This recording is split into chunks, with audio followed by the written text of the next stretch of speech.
Chinese Communist Party says there's no genocide in Xinjiang.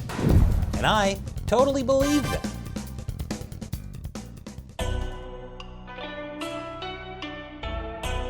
Welcome to China Uncensored. I'm Chris Chappell. Well, everyone, I was wrong. There is no genocide in Xinjiang. The Chinese Communist Party is not trying to eliminate the Uyghur ethnic minority, who are all extremely happy all the time, especially when they dance. How did I see the error of my ways? Was it all of the YouTube comments calling me a CIA puppet? Close. It was this magnificent documentary. Dating from remote antiquity, Xinjiang has been an integral and inseparable part of the Chinese territory, and indeed a land of special significance. Under the strong leadership of the CPC Central Committee, under the exceptional care of the party and the central government have devoted, with the generous assistance from the 19 pairing out provinces and cities, and through the concerted efforts of cadres and the masses of all ethnic groups, Xinjiang has been transformed into a land of life, a land of thriving vitality.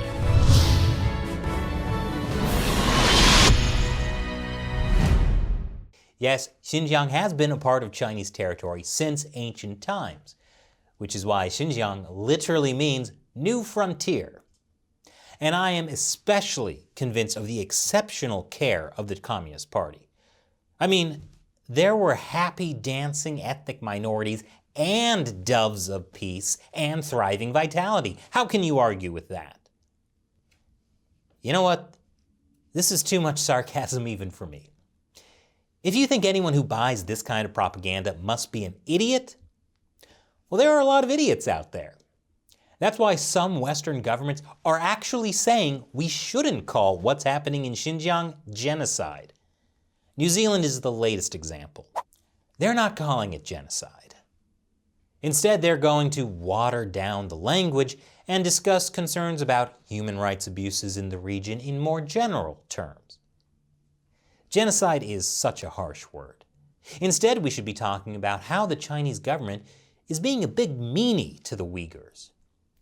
Maybe New Zealand didn't want to be too critical because of their upgraded free trade deal with China, their #1 trade partner.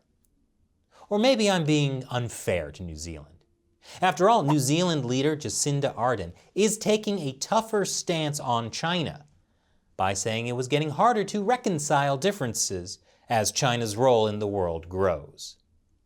Wow, what a tough stance. It's getting harder to reconcile differences. How will Chinese leader Xi Jinping sleep at night? This is like saying your mom telling you you can only have 2 cookies before bed instead of 3 is a tough stance.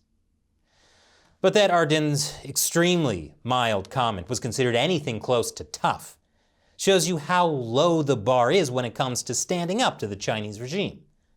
But one country that is standing up in a big way is the U.S. The U.S. State Department, under both Trump and Biden, has said that the Chinese Communist Party is committing genocide against the Uyghurs. Some U.S. allies have done the same.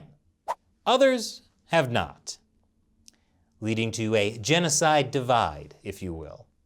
So far, on one side is the U.S. State Department, along with the U.K. and Canadian Parliament, which have all said that it's genocide. On the other side are Australia and New Zealand, which won't use the word genocide. I just want to remind everyone that the Chinese regime's treatment of the Uyghurs qualifies as genocide according to the UN Genocide Convention. According to the UN, genocide includes killing members of the group, causing serious bodily or mental harm, deliberately inflicting on the group conditions of life calculated to bring about its physical destruction, imposing measures intended to prevent births within the group, and forcibly transferring children of the group to another group with the intent to destroy a group. Look, China, the UN Genocide Convention is not an instruction manual. All this is happening in Xinjiang. So based on the UN Genocide Convention, it's genocide. At least until China convinces the UN to completely change their definition of genocide. That's partly a joke and partly an extremely depressing prediction. Now, I did an episode previously on why Western countries hesitate to use the term genocide. Basically, it gets harder to do business with China if we admit the Chinese regime is committing genocide. And Western companies really want to do business with China. Heck, they'll even give innovation awards to Chinese companies that monitor prisoners in Xinjiang. But now that the US and other Western democracies are actually using the G word, countries are facing pressure to stop working with Chinese suppliers that use forced labor. Enough pressure to force them to do something about it. The US has imposed many sanctions on Chinese officials and Chinese state-run companies because of the genocide. And Canada, the UK, and even the EU have imposed sanctions too. The Chinese Communist Party is freaking out. They didn't expect to actually get in trouble for committing genocide against the Uyghurs. After all, they got away with it when they did pretty much the same thing to the Tibetans, the Mongolians, and Falun Gong. The Communist Party needs China to be known as a shiny, huge market where companies can make a lot of money. But if this keeps going on, China will instead be known as a bigger North Korea. The party can't let that happen, which is why they're kicking off a huge propaganda campaign. I'll tell you about it after the break. Welcome back. The Chinese regime doesn't want to be known as a bigger North Korea, especially in the run-up to the 2022 Winter Olympics in Beijing. So this year, they've been pushing hard on a new propaganda campaign to deny the accusations of genocide by showing how happy and wonderful Xinjiang is. This is a land of religious harmony, where the freedom of religious beliefs is respected and protected. This is a land of happiness, where people's well-being is constantly improved. All ethnic customs and traditions are duly respected. And let's not forget the dancing. That's how you know ethnic minorities are really happy. They spontaneously start dancing. So much dancing. Eat your heart out, Kevin Bacon. The Chinese Communist Party has used this tactic before, and not just with the Uyghurs. As their repression of Tibet grew worse, Chinese state-run media repeatedly emphasized how happy Tibetans were. In fact, Tibetans are the happiest people in the country. You can tell because they're dancing. Well, Tibetans were the happiest, but now the Uyghurs are even happier. The Chinese embassy in Canberra screened this video of happy Uyghurs for Australian journalists as part of a 2-hour propaganda blitz earlier this year. But those cynical Western journalists just weren't buying it. Maybe because Western journalists have been repeatedly forced out of China after reporting on Xinjiang. And before they were forced out, this is what they faced when they tried to go to Xinjiang. We're turned back at checkpoints, stopped from filming, questioned, and followed. That happened to the BBC when they tried to report on the use of forced labor in Xinjiang's cotton industry. But don't worry, even if Western journalists can't get the scoop, Chinese state-run media is there to do the hard-hitting investigative reporting. I left no stone unturned, but still couldn't find any trace of genocide. So Michelle, you can see, with us is a very prosperous Artican square, and this is exactly what is happening in Kashgar. There's definitely no genocide, so to speak. So Michelle, back to you. Yes, I looked very hard, but there's no genocide happening anywhere in the middle of this square. Back to you, Michelle. But for some reason, people outside China might be skeptical of Chinese state-run propaganda. But the Chinese Communist Party has a solution. More after the break. Welcome back. The Chinese Communist Party has been trying to spread its propaganda about happy Uyghurs in Xinjiang, including by buying ads on major social media platforms like Facebook, and using fake fans to boost their message on Twitter.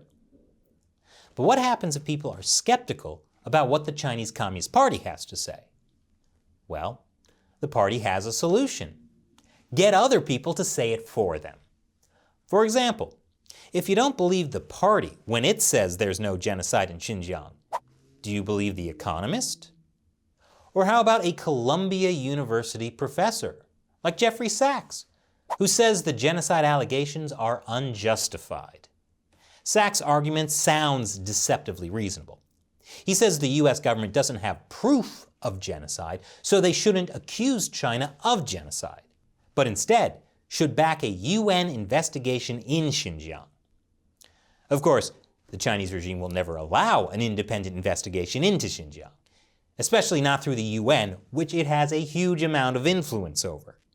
So if the only way we can get proof is through a UN investigation that will never happen, then we'll never call it genocide. And meanwhile, the Chinese regime can just continue harvesting organs from Uyghurs. Jeffrey Sachs, by the way, is a popular interviewee for Chinese state-run media. I'm not saying Sachs is bought off, or even influenced by the Chinese Communist Party. But when the party finds people who agree with them, they will exploit them for propaganda. Here's another example. Western YouTubers living in China. If you do a search for Xinjiang on YouTube, you will find lots of videos of YouTubers who travel to Xinjiang and are making videos of what they say is really happening there. Spoiler alert, they don't find any genocide either. Of course, they're not exactly going to tour the concentration camps. Instead, they show bustling cities, speak to Uyghurs who say that life is pretty good, and some of them even travel to cotton farms to show that there's no forced labor. Again, I'm not saying these YouTubers are bought off by the Communist Party, always. But it is interesting that these YouTubers were allowed to travel through Xinjiang and talk to people, unlike the BBC, and that people in Xinjiang were willing to talk to them. State-run CGTN even followed one of these YouTubers around while he was in Xinjiang and made a news story out of that. Clearly, what he was saying aligned with the party's narrative. These YouTube videos capitalize on a general mistrust of the mainstream media and claim to show what's really happening on the ground. But if what they're showing is also what the authoritarian regime wants you to see, maybe take that with a grain of salt. Several grains of salt. Of course, this type of propaganda isn't the only way the Chinese Communist Party is trying to cover up the Uyghur genocide. A major part of it is attacking activists and scholars that are exposing the genocide. They say they're lying about all the torture and rape. Or Chinese state-run media get their family members still living in China to say it for them. They totally volunteered. Imagine not seeing your parents in years, only to watch them disown you in a Chinese propaganda video. And the final piece of the Chinese regime's Xinjiang propaganda push is one that they're really, really good at. Playing the victim. The US was the first country to come out and call the Chinese regime's actions a genocide. So the Communist Party can pull out its favorite accusation: Western imperialism. You see, the US is organizing a smear campaign because of its hegemony. And the accusations of genocide are just a US attempt to contain China that's doomed to fail. I love it when the Chinese Communist Party plays the classics. And now it's time for me to answer a question from a fan who supports the show on the crowdfunding website Patreon. Go to patreon.com/China Uncensored to learn more. Liventease says, I know that almost literally everything is made in China. Is there a list of things that aren't?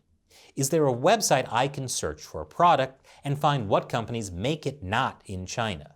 Or in which I can search a company and find out where it produces? Maybe that's what we need.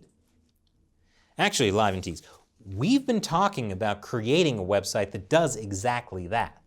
That would let you know what products are made in China and if there are alternatives that aren't made in China. Is that something you guys would be interested in? Is it something you think you could help us make? Let me know in the comments below. Thanks for your question, and thank you for supporting the show. And thank you for watching this episode. Once again, I'm Chris Chappell. See you next time.